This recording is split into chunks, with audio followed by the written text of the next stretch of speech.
Hey everyone, and welcome to Top Think. Today, we're going to learn about 12 signs you have genius-level intelligence. Now, let's begin. Number 1. The natural observer. Most people love to talk about themselves. They'll ramble for half an hour about all their funny little quirks. But a select few people spend less time talking and more time listening. If you have genius-level intelligence, you're probably more observant than the average person. When you engage in a conversation, you aren't just thinking about what you're going to say next. You aren't trying to boost your own ego. Instead, you're genuinely paying attention to the other person. You're picking up on patterns in their speech and body language. You're taking in everything they're telling you, and you're thinking up new and interesting ways to brighten up the conversation. The smartest people rarely step into the spotlight. More often than not, they're quiet and careful listeners who spend most of their time just taking the world in. Number 2. Under control. Self-discipline takes years of practice for most people, but impulse control comes naturally to the highly intelligent.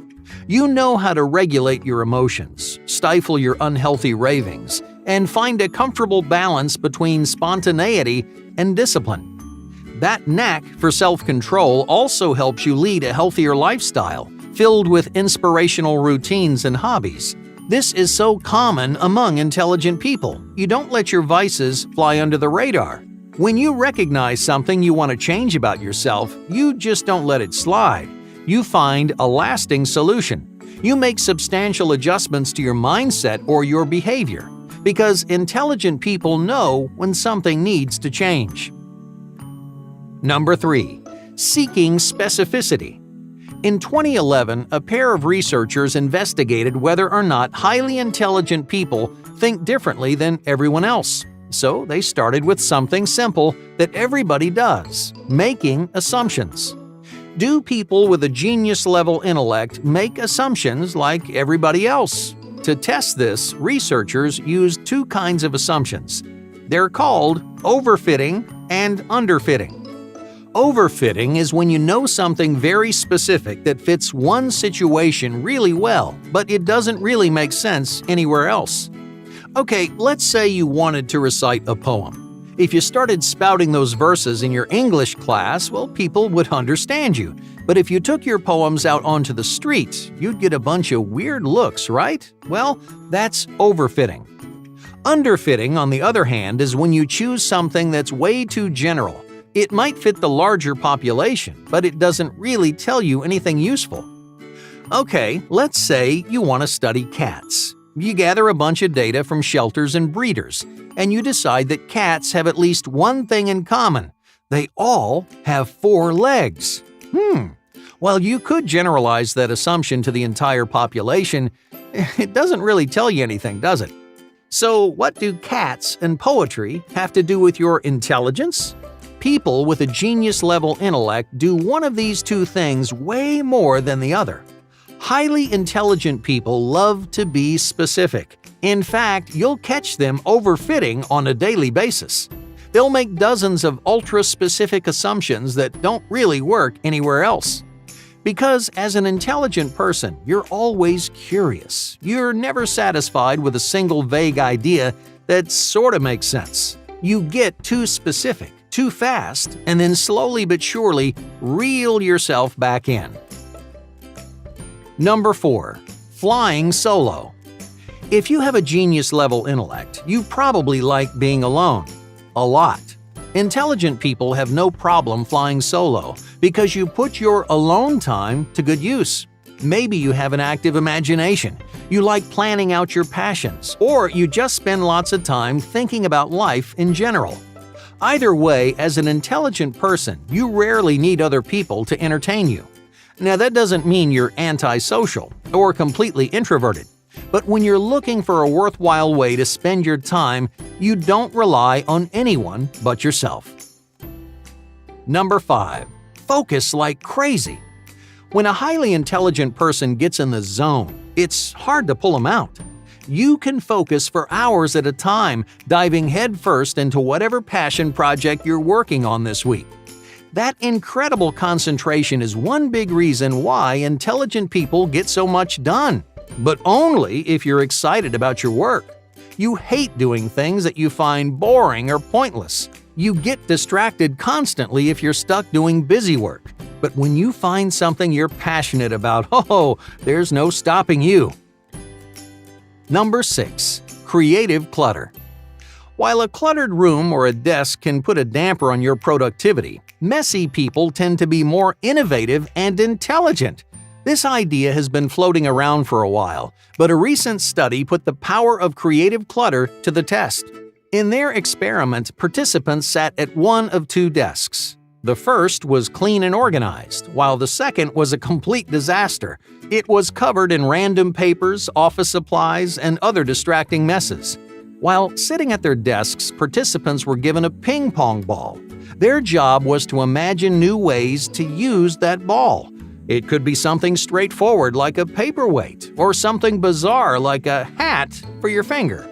Researchers just wanted to see how many ideas people could come up with. In the end, people sitting at the messy desks came up with significantly more ideas. They were more inventive. They thought outside the box, which tells us that messiness and creative intelligence go hand in hand. Number 7. Debating anything. If you have a genius-level intellect, you can argue about anything. It really doesn't matter if you don't know much about the subject. One little fact is enough to keep a heated debate going for hours on end, because you can draw all kinds of logical conclusions from that small piece of data. You can do more with one tiny detail than most people can with pages and pages of information. Intelligent people are such potent debaters because their mind adapts and makes connections at lightning speed. If you can argue anything, you're a creative and flexible problem solver. And more importantly, you aren't afraid to make a point and stick to it. You have faith in your own brain. You know that you can reason things out as well as anyone. And that intellectual confidence makes you a force to be reckoned with. Number 8. Emotionally intelligent arguments. While you can effectively argue about any subject, you know when to push and when to back off. You don't stand there screaming and berating your opponent. You don't make things personal or try to tear them to pieces. Extremely intelligent people understand, even in the midst of an argument, how to be sensitive and respectful. Imagine you're caught in a debate with a friend. You might have all the tools to prove them wrong, but you realize this issue means more to them than it does to you. So instead of ruining your friendship, you get your point across without making your friend feel attacked or ignored.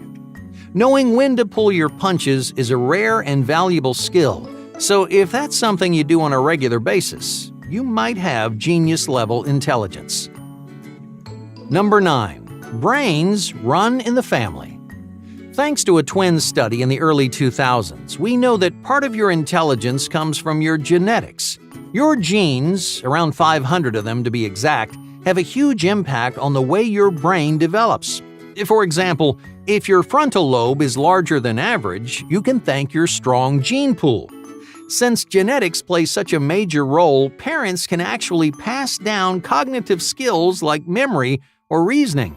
In other words, if you come from a long line of smart people, you'll probably follow in their footsteps. Number 10. Texting mania. Texting has become a hugely popular form of communication. In fact, many younger people think it's strange to have a conversation over the phone. But texting 24/7 can have a negative impact on your intelligence. You see, texting creates something called infomania. You're constantly absorbing new information without really processing anything. That means your brain isn't getting the exercise it needs to grow and develop. So, if you don't spend much time on your phone, you probably have a higher IQ. Number 11. Twisted sense of humor. Do people tell you that your jokes are weird or offensive? It turns out a twisted sense of humor is a reliable sign of high intelligence. This was discovered by a study at the University of Vienna. First, researchers had participants listen to a few different kinds of jokes. Some were mild puns, others were gross and way over the line. Participants rated each joke on how funny it was, which gave researchers a glimpse into their general sense of humor. After that, researchers needed to test their brain power. Now, if their hypothesis were right, people who enjoyed the most offensive jokes would also have the highest IQs. So they scored each participant's intelligence using a series of verbal and nonverbal intelligence tests. Just like they predicted, people with a twisted sense of humor scored significantly higher. So if your jokes don't usually sit well with people, I've got some good news. Your intelligence might be through the roof. Number 12. The big questions. Do you spend hours thinking about the way time works or how the universe came into being? Do you challenge these big questions on a regular basis? If you do, you're probably more intelligent than you realize. People with a genius-level intellect enjoy the confusion and uncertainty of these impossible questions. They want to know the answers, but they don't want someone to tell them what to believe. Highly intelligent people like you want to figure it out for themselves. Hey, thank you for watching Top Think, and be sure to subscribe because more incredible content is on the way.